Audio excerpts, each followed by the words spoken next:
अस्सलाम वालेकुम Nadreen, programme दूसरा रुख में खुशामदीद। मैं हूँ आपका मेज़बान नादरुल गुरामानी। नादरीन, मुल्क के अंदर वक्तन बवक्तन सियासी सूरत हाल हो या दीगर मामलात हों, वो तब्दील हो रहे हैं। हमने देखा कि हाल ही में PTI की जानिब से हुकूमत के ऊपर तनकीद की जा रही थी, लेकिन अब हमने ये भी देखा है कि ख्वाजा आसिफ साहब वो स्पीकर कौमी असम्बली और चेयरमैन सेनेट के जो सैलरी का मामला हो या फिर हाल ही में जो ब्यूरोक्रेट्स के हवाले से उन्होंने एक सोशल मीडिया पर पोस्ट की, तो एक जो तनकीदी आवाज़ है वो हमें ज़रूर सुनने को मिल रही है।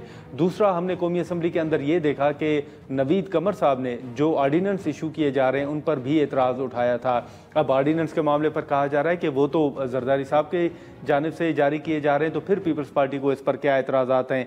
अराकीन की नाअहली का अगर जिक्र करें तो अब अराकीन की नाअहली के बाद जो दोनों ऐवान हैं वो अपोजिशन लीडर के बगैर हैं। अभी तक PTI की जानिब से कोई नाम नहीं दिए गए। अलबत्ता जो उमर अयूब साहब हैं और शिबली फराज साहब हैं, उन्होंने पेशावर हाई कोर्ट से रुजू कर रखा है। अब जो सियासी इस्तेकाम के हवाले से हमने पहले देखा कि वज़ीर आज़म साहब ने और उस दिन लॉ मिनिस्टर साहब ने एक मरतबा फिर PTI को मुज़ाकरात की दावत दी है, लेकिन ये मामलात आगे बढ़ क्यों नहीं पा रहे या आने वाले दिनों में क्या माहौल होगा। सेनेटर कामरान मुर्तज़ा साहब हमारे साथ मौजूद हैं, उनसे गुफ्तगू करेंगे। सेनेटर साहब, बहुत शुक्रिया वक्त देने का।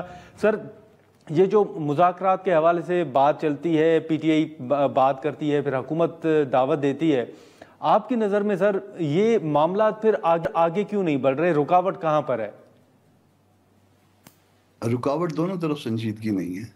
ना हुकूमत जो है वो उनको साथ लेके चलना चाहती है, क्योंकि मामला सिर्फ इतना सा है कि अगर कोई एक गोद में है तो दूसरा गोद से नीचे है।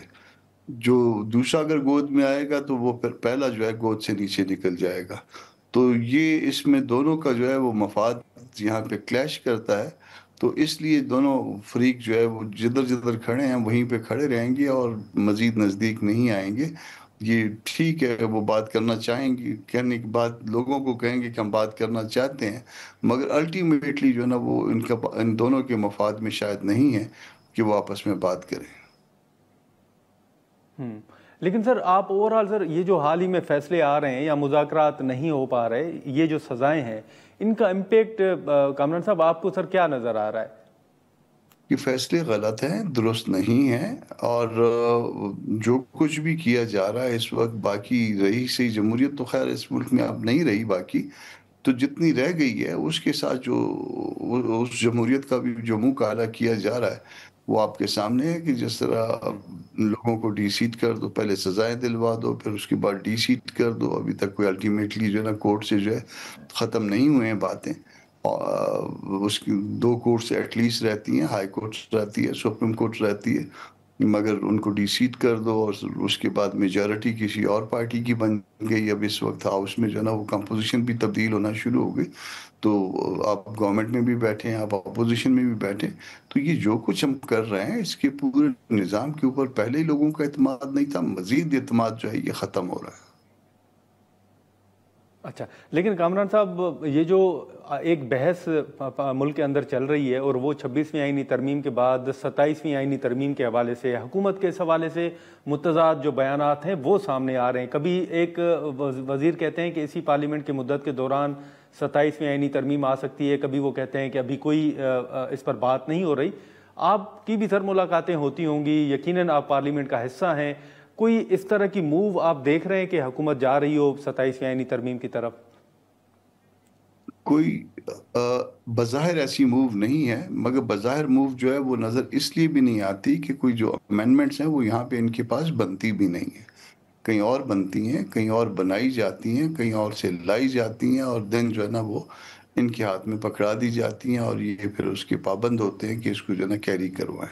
तो ये सब कुछ इस वक्त माहौल भी है और ये किया भी जा रहा है। पीछे इसके जो है जो सबसे बड़ी बात ये है कि 18th अमेंडमेंट को जो है वो अभी तक लोग हजम नहीं कर पाए। वो उसी वक्त भी लोग नहीं हजम कर पाए थे, जुडिशरी ने उसमें 19वीं अमेंडमेंट करवा के उसी वक्त उसका जो ना खराबी पैदा कर दी थी, जो ब्लैकमेलिंग से जो 19वीं अमेंडमेंट करवाई गई थी उस वक्त। मगर स्टिल जो है ना ये बाकी 18th अमेंडमेंट को जो है ना रोक کرنے کی خواہش موجود ہے، اور وہ خواہش جو ہے نا کبھی عام قانون سازی کے ذریعے پورے کرنے کی کوشش کی جاتی ہے، کبھی کسی اور طرح سے پوری کرنے کی کوشش کی جاتی ہے، مگر اس وقت جو کچھ ہو رہا ہے یہ ملک کے فائدے میں نہیں ہو رہا، ملک کے مفاد میں نہیں ہو رہا۔ اس کے اوپر ایک سنجیدہ ڈائلاگ کی ضرورت ہے، ایک سنجیدہ سوچ کی ضرورت ہے۔ اگر ہم آج ایک سنجیدہ سوچ نہیں اس پہ پیدا کریں گے، ایک سنجیدہ ڈائلاگ لے کے نہیں چلیں گے، میرا خیال ہے کہ یہ نقصانات جو ہے پھر ریورسیبل نہیں رہیں گے، لیکن irreversible۔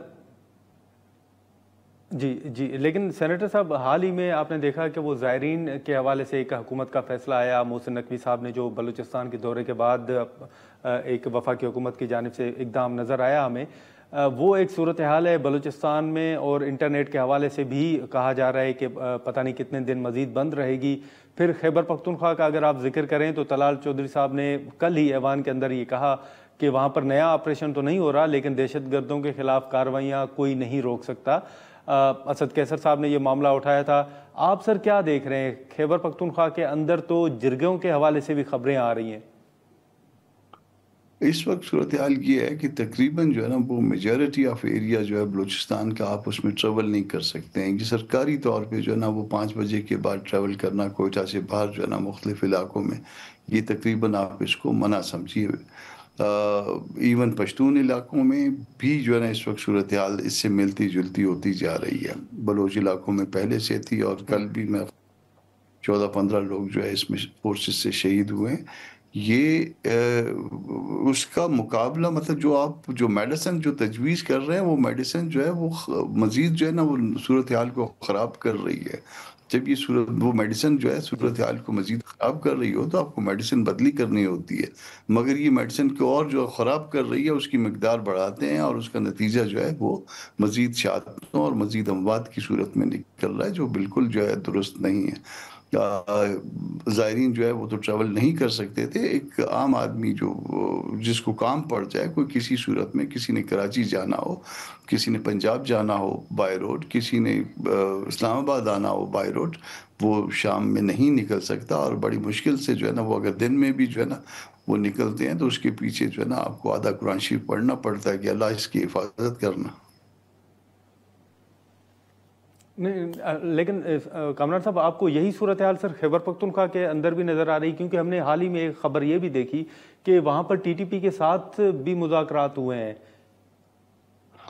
خیبر پختونخوا میں بھی اکثر اضلاع میں اسی سے ملتی جلتی صورتحال ہے، اور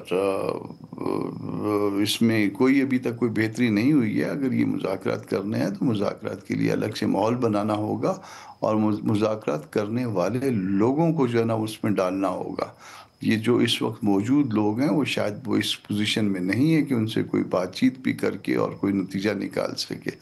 آپ نتائج نکالنے کے لیے جو ہے ریپرزنٹیٹیو کیپیسٹی ہونی چاہیے لوگوں کی۔ اس وقت کوئی ریپرزنٹیٹیو کیپیسٹی میں لوگ نہیں ہیں، اس وقت مسلط کیے ہوئے لوگ ہیں۔ مسلط کیے ہوئے لوگوں سے لوگ ویسے ہی جو ہے نا چڑھ جاتے ہیں۔ یہ پہلے اس کو جو ہے نا برائی کی جڑ کو ٹھیک کریں، پھر آگے معاملات کو لے کے چلیں۔ اچھا، ٹھیک ہے سر، بہت شکریہ سینیٹر کامران مرتضیٰ صاحب وقت نکالنے کا۔ ناظرین، کامران مرتضیٰ صاحب کی گفتگو آپ نے سنی۔ ہم یہاں پر ایک مختصر سا بریک لیتے ہیں، اور بریک کے بعد شیر افضل مروت صاحب ہمیں جوائن کریں گے۔